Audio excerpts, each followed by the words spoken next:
And we begin tonight with that wild day on Wall Street. Good evening, I'm Steve Lacey. And I'm Natasha Verma. Let's take a look at the closing numbers. The Dow falling by 349 points, rebounding from the plunge that started the trading day. The Nasdaq managing to finish up by 15 points, while the S&P 500 fell 11 points as tariff fears continue to rock the markets. But the closing numbers, they don't tell the whole story. All right, Fox 5's Linda Schmidt is here with more on today's highs and lows in Wall Street and the tariff turmoil. Linda. Everybody's feeling a little bit of whiplash here tonight, guys. You know, when they say roller coaster, this is exactly the type of day that they are talking about. The Dow plunging more than 1,700 points and then surging back up. Now, the leading indexes fell sharply in the morning, but then they rebounded after a rumor that President Trump was considering a 90-day pause on tariffs for all countries except China. But the White House quickly called the rumor fake news, and the stocks took yet another dive. The president is threatening China in the meantime with an additional 50% tariff if China follows through with its plans to retaliate against the U.S. The bottom line here, Trump is not backing away from any of his tariffs. It's an honor to do it because we have been just destroyed. What they've done to our system. You know, we have $36 trillion of debt for a reason. And the reason is that people allowed it to get that way. So we'll be talking to China. We'll be talking to a lot of different countries. And I think, you know, if we can make a really fair deal and a good deal for the United States, not a good deal for others. This is America first.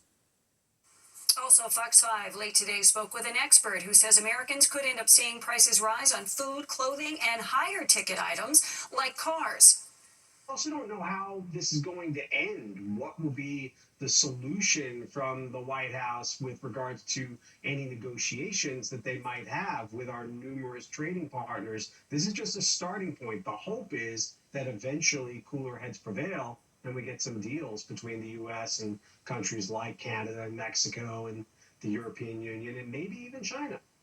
And as for tomorrow, well, Wall Street is bracing for possibly yet another chaotic day. Steve and Natasha, back over to you. All right, Linda, thank you. A bitterly divided Supreme Court ruling tonight that the Trump administration can use an 18th century wartime law to begin deporting alleged gang members from Venezuela. This after the administration filed an emergency appeal asking the justices to overturn a lower court order that prohibited the removal of the alleged gang members. But the conservative majority is saying the administration must now give the men enough time to go to court to fight their deportation. And their dissent, the liberal justices saying that the court is rewarding the government for its behavior. Health Secretary Robert F. Kennedy Jr. says he plans to tell the CDC to stop recommending fluoride be added to public drinking water. In the 1950s, federal officials endorsed the chemical to prevent tooth decay. Kennedy claims it's a dangerous neurotoxin associated with arthritis, bone breaks, and thyroid disease. But some studies say no definitive conclusions can be drawn. Also today, the EPA saying it's reviewing possible health risks of fluoride in drinking water. And for the latest on our top stories, you can download the free Fox local app where you can stream our newscast anytime and get breaking news updates. And this just in, it looks like congestion pricing could stay in place at least through the fall. That's according to the latest court filing that lays out a proposed timeline for legal arguments to play out in federal court. If the agreement holds, the tolls could stay through October before any ruling would be made in the case. This comes after the Trump administration pushed its deadline for pulling the plug on the program to April 20th. Both Governor Hochul and the MTA have vowed to keep the congestion pricing cameras on until a judge forces them to turn off. All right, let's talk weather now. In April, living up to its name today with the showers. Yes, for sure. The rain's moved out, but the wind and chilly temperatures are moving in. Chief Meteorologist Nick Gregory is here. It's cold outside. Oh, yeah, the temperature's not budged at all this evening. You saw that video of the city moments ago, and there's that little low cloud layer sort of cutting the tops of some of the buildings off. But again, it's a chilly night out there with temperatures that haven't moved from this afternoon. Only about 40, Sussex to White Plains, 39 out in the Hamptons still. Low 40s Midtown to Belmar there along the Jersey Shore. And the wind kind of variable here. It's eventually going to come in out of the west to northwest overnight into tomorrow. It's going to pick up in speed too. Tomorrow we'll see the wind 15 to 25, gusting 40. I think we're done with the rain though for now. Again, you can see the big view here. There, rain is off to the south. There is some moisture off to the west of us here, but that is not really going to hold together. You can see those last couple of frames. It is falling apart. So we'll get into the drier air, but it is going to be on the cooler side, as you'll see in our temperatures here in just a moment. So by tomorrow morning, the sun comes out. We'll have sunshine, some clouds, but look at the streaks in the clouds. clouds, indicating that windy day. Clear for the most part tomorrow night, so it's going to be cold as the wind drops off. And it'll be a sunny Wednesday, but still temperatures are going to be averaging below where they should be for this time of year. We should be seeing highs in the upper 50s. All right, so for tonight, again, we're seeing temperatures that'll get down to about 35 in town, upper 20s to low 30s north and west, mid to upper 30s you get along the coast. Again, some clearing towards daybreak tomorrow. Well, it'll be a beautiful day, just windy and chilly. Only low to middle 40s at best. Steve and Natasha? Thanks. All right, thanks, Nick. Well, we're no strangers to scenes like this. Massive flooding near coastal areas. All right, now a just released report is shining a light on how bad things could be between now and 2040. Fox 5's Arthur Chan live in Far Rockaway, where people know the perils of living so close to the coast all too well. Arthur. Steve, Natasha, they sure do. The projection tonight is absolutely staggering that up to 80,000 homes could be lost to flooding and storms within just the next 15 years. And the group behind the study also points out that we already face a shortage of available housing. Couple that with the people who would lose homes and also need housing, and it would just create an absolute nightmare. Let's show you the map right now that they've come together, that they've put together, that shows the flooding areas in the southern part of the map, and it shows the homes that are at greatest risks of having to be taken down or being completely destroyed by flooding and storms. They stretch through all 5 boroughs, up north into Westchester and out onto Long Island. The people behind this study, the Regional Plan Association, the RPA, is a long-standing nonprofit civic group which is issuing the warning that a combination of that housing shortage that we already face and the loss of tens of thousands of homes maps out a perfect storm of a housing crisis. Those units are at risk of being lost because of worsening flooding from coastal storms and from worse flooding from rivers. So the message here is we need to do something. We need to create more housing, and we need to create more resilient housing in the region. Now, the RPA is also warning that a lot of chunks of the city will be deemed unfit for development because of the flood zone that they sit in. So they even have to look for new places to actually develop homes, and they come up with an actual number for our shortage, and that is 1.2 million homes that need to be built that we do not have right now. Worsening storms and flooding, as you heard him say, from global warming is at the heart of this crisis. And they say if Sandy is an example, Sandy damaged 170,000 homes and housing units across New York City and Long Island alone. Tens of thousands of them were made uninhabitable. Many had to be brought back to be demolished. We asked residents out here in Far Rockaway if they are ready for this reality just 15 years away. Some say their homes have been shored up and they feel pretty good, but others like Nestor here said that memories of Sandy are so strong for him that it is something that he is worried about. We all were in need here. We used to eat on the streets. We used to be cold for like over a month, eating bad, and I'm just telling you what I saw. Right. But then behind all that is all the families that were there, like my family. It's a tough time then. Yeah, man, like water came into the house, took everything from my house. No worry at all. We're well prepared. They build the place very nicely. Yeah, and that's one of the 3 things that the RPA says that we can do. We can shore up existing homes. The government can buy out homes that are in at-risk areas, and in non-at-risk areas build more housing, but they also point out that would take a lot of money and political will, which they are unsure exists right now. We're live in Far Rockaway tonight. Arthur Chien, Fox 5 News. Natasha, back to you. Arthur, thank you. A horrifying attack in Soho today. A 25-year-old woman is in critical condition after getting stabbed in the neck. It happened around 3 p.m. near Broome Street in Worcester.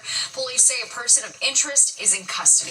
The NYPD looking for a suspect connected to an attempted sexual assault at a Lower East Side subway stop. They've released this surveillance video of the man they'd like to talk to. Investigators say at about 2:30 this morning, a 30-year-old woman was waiting on an F train platform when a suspect approached her. She moved away and went up an escalator, but police say he allegedly grabbed her and tried to rape her before running away. If you can help identify him, you are asked to call police.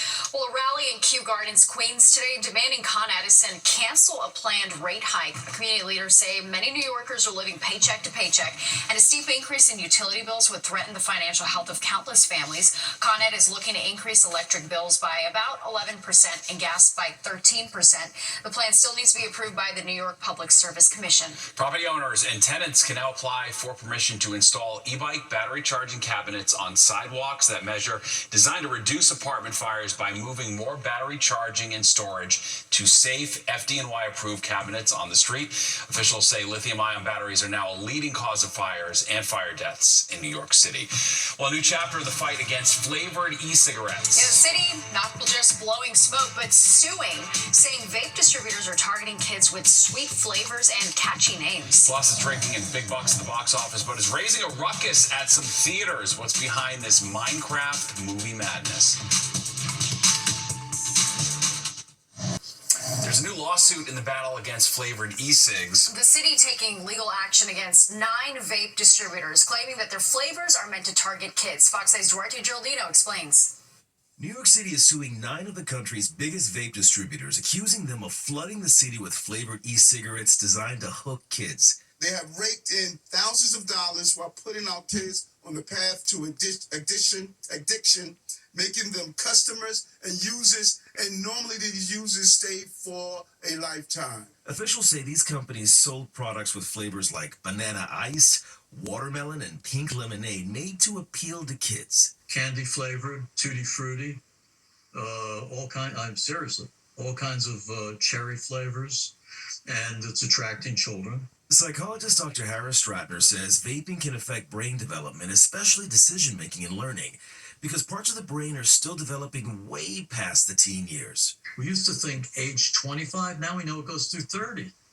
And that can affect your ability to think clearly, to be rational. This lawsuit expands the city's crackdown on illegal smoke shops. Since last May, the Adams administration says it shut down more than 1,370 shops and seized $94 million in products. Now, we approach the 1-year mark, and since the first business closed, these spaces will be allowed to reopen in an orderly and legal fashion. But they must have learned their lessons. If not, to borrow from Arnold Schwarzenegger, we will be back. Shops can reopen now, but only if they follow the law. That means no flavored vapes and no sales to kids. Not long ago, we saw these products everywhere. Kids vaping in school and buying them from nearby shops, even though we're underage. The city says the companies violated multiple laws by selling directly to New York City or through local distributors. Now they want a federal judge to block future sales and impose heavy fines. Duarte Geraldino, Fox 5 News. New tonight, police in Queens are looking for this person who they say slapped a church statue, causing it to fall and break. The incident happened yesterday inside of a church on 29th Street in Astoria. It's being considered a hate crime. The person left the scene on a bike. If you're able to identify them, you're being asked to call Crime Stoppers. 4 children in Brooklyn recovering tonight after reportedly being stabbed by their uncle. Police say the 49-year-old attacked the children with a meat cleaver Sunday morning on 84th Street in Borough Park. One child managed to call 911 for help and said the attacker was her uncle. He was shot by police and is in stable condition. Officials say he has a history of mental illness. At this point, no charges have been filed. Well, one person is dead and another injured after an early morning stabbing in Inwood. Police say it happened around 4 a.m. at a nightclub. When officers got to the scene, they found a 28-year-old slashed in the neck and a 31-year-old man stabbed in the shoulder. He was rushed to the hospital where he died. A boulder crashed into a building in Yonkers, causing it to partially collapse. It happened at a 2-story building on Sawmill River Road around 7 a.m. Investigators say the boulder rolled down a hill in a rock slide. It hit the back of a tool rental company. Officials say weather may have been a big factor.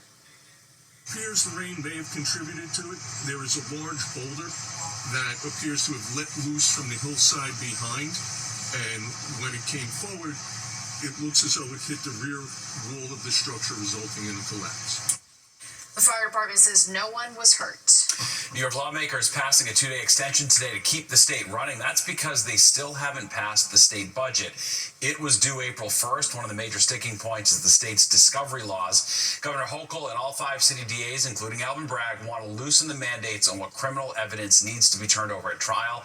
But a coalition of Democrats say they are willing to delay budget talks even further over the issue.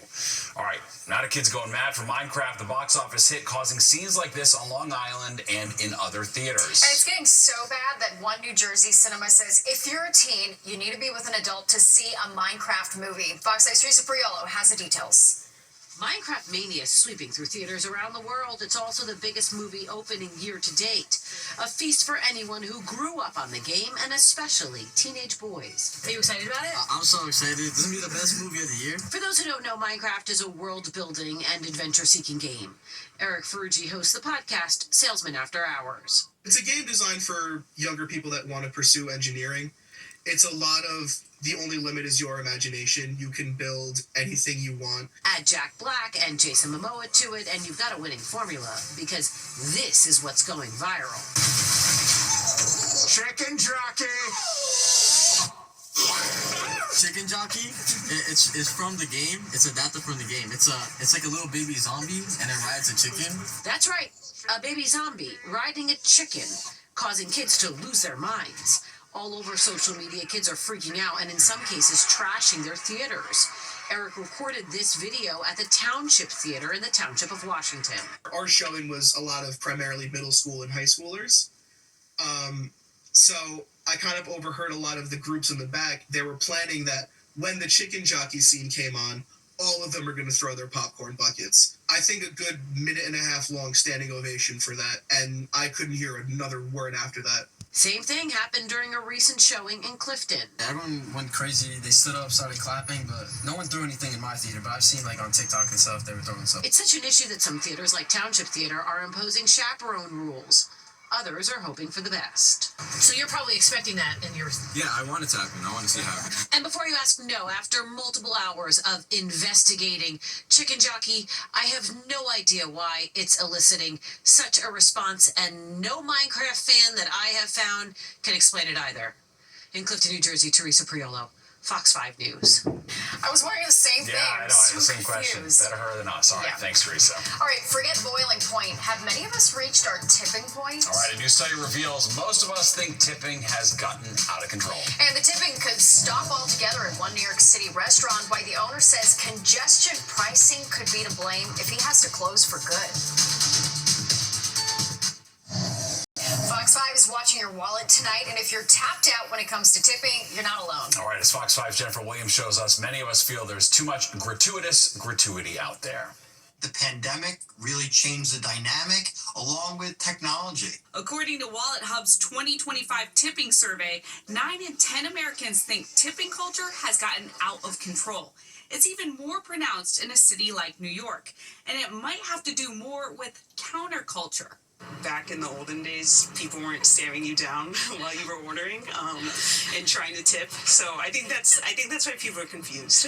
It's a new pervasive trend. We're seeing it everywhere. It's showing up at the bagel shop. It's at the pizza place. You know, it used to be at the restaurants. Tipping everywhere has stuck, and people, are not thrilled about it. But it's very difficult for local restaurants or other shops where their employees are actually earning a lot of money in these extra tips to now take it away. Meanwhile, nearly 3 in 5 Americans think businesses are replacing employee salaries with customer tips. These corporations seem to start paying the workers more, so they don't need to rely on the tips in the first place. We shouldn't feel guilty. I think we're the customers, and leave it to the employers to make their employees satisfied. Etiquette is about making people feel comfortable, and that's to provide the proper income for the service provider, for the staff, for the people who are helping you run your business, and also for your patrons that that they feel comfortable, so you don't want them to feel pressured. So they have to think about how they can set up their software appropriately. How does this make you feel? I mean, I'm all for it. It gives you the option. And if you want, you do custom. And 3 in 10 say they actually tip less when presented with a suggestion screen. Yeah, I don't want to see that. I say custom 0 on that. Very pressured. I think you're always supposed to press the middle normally because you don't want to skimp to the far left and tip 15. And also I think it's because the server's kind of looking down at you. It gives you a lot of pressure. There's something intimidating about it. It's kind of in your face, but I don't know. Do I feel obligated? A lot of times, yes. If they do a good job. If they don't do anything, it's like, no, didn't really earn this. Technology really accelerated the tipping when the screen flips around and the different percentages are in front of you and the worker's there and they're kind of looking away. So I get it. It does create an awkward situation in some cases. So again, if you're able to tip, tip.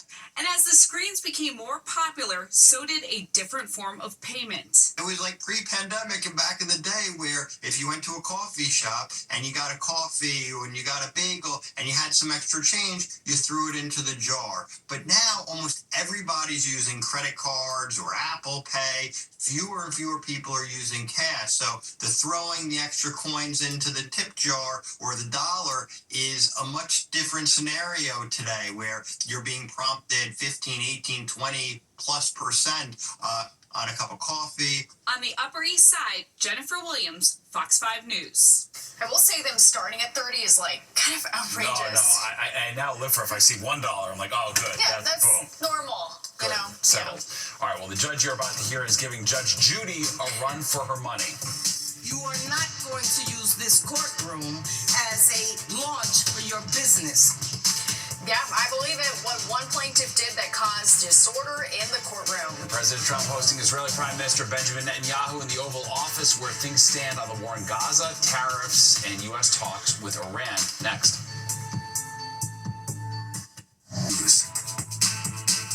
Big headlines coming out of the Oval Office and the meeting today between President Donald Trump and Israeli Prime Minister Benjamin Netanyahu. They talked about everything from working on a deal to release more hostages in Gaza to tariffs against Israel. All right, President Trump also saying direct talks between the U.S. and Iran would happen this weekend. Let's go get the latest from Fox 5's Sharon Crowley, who joins us now from the newsroom. Sharon. Yeah, Steve and Natasha, President Trump, as you mentioned, talking tariffs during a meeting with Israeli President Benjamin Netanyahu, but nuclear threats in the Middle East and the ongoing war in Gaza also dominating that meeting.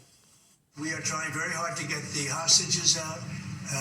We're looking at another ceasefire. President Trump and Israeli Prime Minister Netanyahu say getting hostages out of Gaza still remains a top priority. The fragile ceasefire collapsed after the deal allowed for the release of some of the captives. We're working now on another deal that we hope will succeed. And we're committed to getting all the hostages out, but also eliminating the evil tyranny of Hamas in Gaza and enabling the people of Gaza to freely make a choice to go wherever they want. Netanyahu supporting Trump's post-war proposal to relocate Palestinians to neighboring Muslim countries while Gaza begins to rebuild. When you know how I feel about the Gaza Strip, I think it's an incredible piece of important real estate, and I think it's something that we would be involved in, but having a peace force like the United States there controlling and owning the Gaza Strip would be a good thing, because right now all it is for years and years, all I hear about is killing and Hamas and problems. The two world leaders also discussing Iran's nuclear threat. President Trump planning to speak with Iranian leaders Saturday. Negotiators from the U.S. and Iran will talk directly for the first time in a decade. President Trump threatened great danger for Iran if those talks are unsuccessful. We're having direct talks with, wait.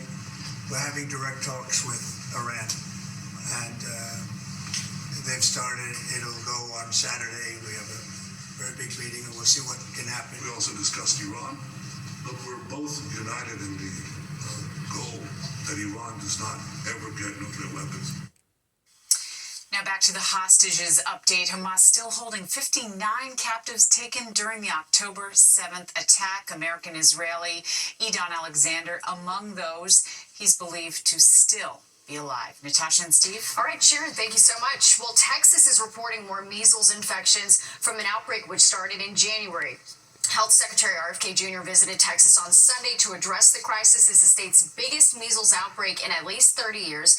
Nearly 500 infections have been confirmed so far. The outbreak is believed to have spread into New Mexico, Oklahoma, and Kansas.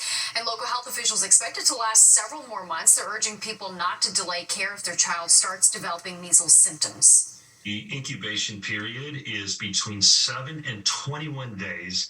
after exposure. A runny nose and a fever, we'd like for you to call your physician and get instructions on what to do next.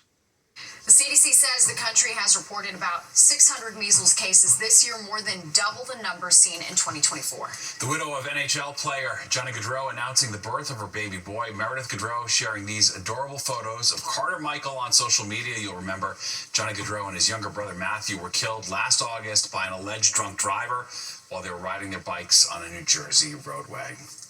Well, artificial intelligence causing some disorder inside a New York courtroom. As Fox 5's Arthur Sheehan shows us, it all has to do with the plaintiff who tried to use AI to argue his case. Shut that off. If the judge's tone here is a clue, this court appearance did not go well for plaintiff Jerome DeWald when his case went before the New York State Supreme Court 2 weeks ago. The panel of 5 judges was ready to hear his case when he asked to play a video to make his case. May it please the court. I come here today a humble pro se All right. before a panel of 5 distinguished justices. Is this, hold on. Is that counsel for the case? What it turned into was possibly the shortest career ever in a courtroom, in part because what's on the bottom right of your screen isn't a real lawyer or even a real person, but an avatar created by artificial intelligence. The judge, learning of this, was not pleased. I don't appreciate being misled. So either you are suffering from an ailment that prevents you from being able to articulate, or you don't. You are not going to use this courtroom as a launch for your business, sir. DeWald is involved in an employment dispute case and tells the AP he created the avatar to present his case for fear that, representing himself, he would mumble or trip over his words. Those following AI technology say DeWald's move was inevitable, that it's just a matter of time when artificial intelligence starts playing a larger role in the legal system, but that the court system isn't ready for it just yet. I don't think there's any time in the near future a judge is going to let a AI avatar argue a case. But policy experts say it isn't just AI lawyers that present a big change, but that courts will soon also be asked to accept evidence presented by artificial intelligence. You also have to realize that both prosecutors and defense attorneys are going to want to use AI admitted evidence that was determined or derived from artificial intelligence into the courtroom as well. While DeWald's AI lawyer's court appearance was cut short, AI's future in courtrooms seems to be just a matter of time. Arthur Sheehan, Fox 5 News. That was pretty wild. Yeah, it's pretty wild indeed. Well, it's another way that congestion pricing could be taking its toll on local businesses. That's right. We're going to sit down with a restaurant owner who says the controversial plan could force him to close for good. Plus this.